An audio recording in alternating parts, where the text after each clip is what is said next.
শেখ হাসিনার পা ধরে কেঁদেছিলেন রেহানা। বোনের কান্নায় ভাঙে লৌহ প্রাচীর। ঢাকা 5 আগস্ট 2025। শহরের আকাশ ঝকঝকে হলেও বাতাসে ছিল বারুদের গন্ধ। স্লোগানে স্লোগানে মুখর রাজপথ।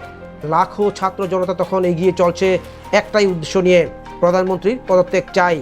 দিনের শুরুতে কারফিউ, রাস্তায় র্যাব, পুলিশ, সেনা টহল, কিন্তু তাতে থামানো যায়নি জনস্রোত।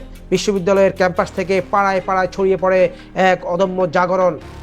শেখ হাসিনার বিরুদ্ধে ওঠে ভোট কারচুপি, একদলীয় শাসন আর গুম খুনের অভিযোগ। এ ছিল এক গণজাগরণে বিস্ফোরণের দিন। আর ঠিক তখনই গণভবনের ভেতরে রচিত হচ্ছিল এক অধ্যায়ের শেষ দৃশ্য।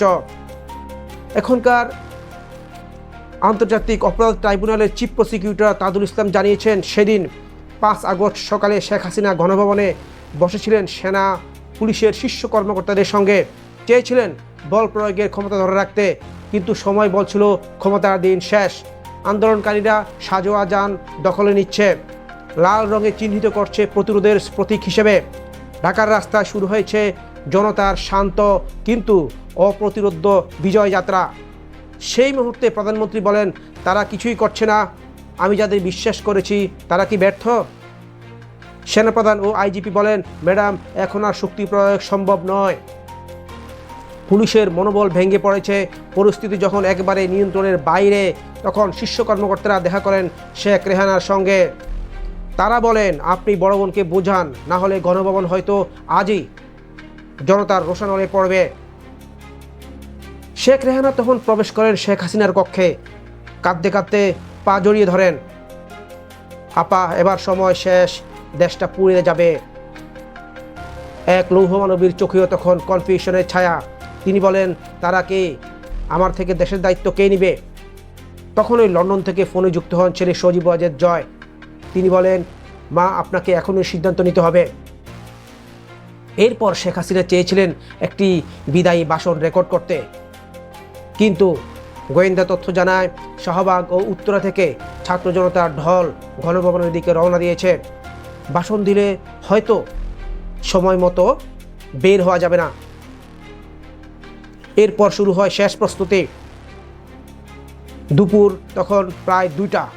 পুরনো বিমানবন্দরের হেলিপ্যাডে সেনাবাহিনীর একটি বিশেষ হেলিকপ্টার এসে নামে। শেখ হাসিনা তখন দ্রুত পদত্যাগপত্রে সই করেন। ছোট বোন শেখ রেহানাকে নিয়ে হেলিকপ্টারে ওঠেন শেখ হাসিনা। গন্তব্য ভারতের গজিয়াবাদ হিন্দন বিমানঘাটি। সন্ধ্যা 5:36 সেখানেই অবতরণ করেন তিনি।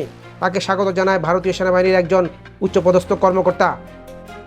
সেখান থেকে তিনি লন্ডনে যাওয়ার কথা থাকলেও এখনও ভারতেই আছেন তিনি। তার ছেলে জয় দীর্ঘদিন ধরে লন্ডনে অবস্থান করলেও সম্প্রতি আমেরিকার নাগরিকত্ব গ্রহণ করেছেন এবং আমেরিকাতেই অবস্থান করছেন।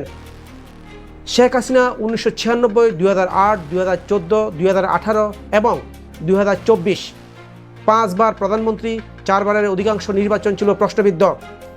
একবার ছিল রাতের ভোট, একবার ছিল বিনা প্রতিদ্বন্দ্বিতায় জয়ী, আর তারপর ডামি নির্বাচন। সেই ইতিহাসের পরিণতি 5 আগস্ট 2025। গণভবনের দরজা পেরিয়ে নির্বাচনের নামে ক্ষমতা ধরে রাখার অধ্যায় শেষ হয়ে যায়। শেখ হাসিনার পতন শুধু একজন নেতার পতন নয়, এটা এক শাসন ব্যবস্থার অবসান। আর ইতিহাস আজ লিখে রাখে, একদিন বোনের চোখের জল আর লাখো ছাত্র জনতার কণ্ঠই থামিয়ে দিয়েছিল একচ্ছত্র শাসন। তারা বলেছিল, দেশ ফের আমাদের। ধন্যবাদ পাঠক।